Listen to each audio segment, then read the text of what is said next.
Good morning mga kapatid. Magluto tayo ng ulam. Chicken pinakdakan version ko po ito. Tapos lagyan natin ng konting asin.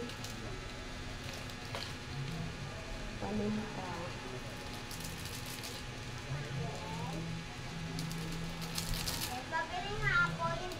Tapos pampalasa.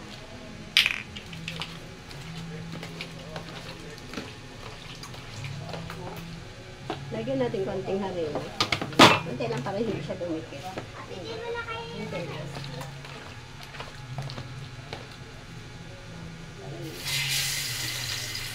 Manipis na yung hiwa ko.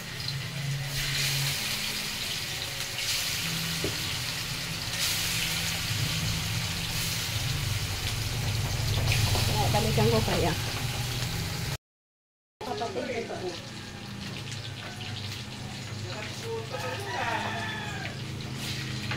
Bakit bahay ka na dyan?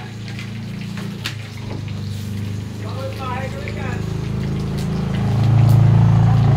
Lagay ko na rin yung kapatid dito. Oo.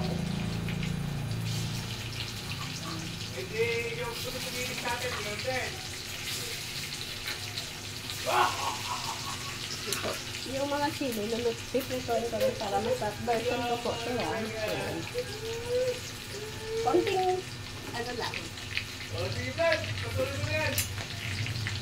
Patuloy na no. Gawa muna tayo ng sauce, mayonnaise.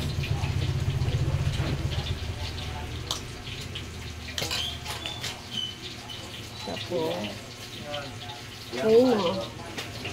Lagyan natin ito. Patis. Unti lang. Tapos nag-ano ako ng 3 pirasong kalamansi. Ito na. Hala na natin dito. Halo-haloin. Tapos lagyan natin ng paminta. Pamintang powder.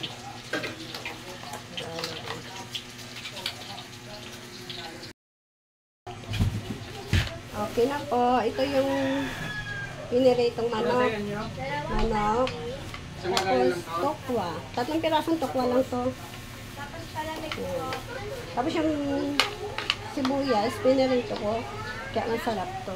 Ihalo ko na lahat. Tapos itong siling green, pinirito ko na rin. Tapos itong laboyo. Tapos lagyan natin yung sibuyas dahon. Depende lang sa'yo kung gaano kadami. Kasi ito na kanina yung reno at saka mayonnaise. Saka yung patis, pamintang powder. Hinalo ko na dito. Halo-haloin lang natin. Okay na, masarap oh. Sarap. Kain na tayo. Sarap. Yan. Yan ang finished product. Yan. Sarap.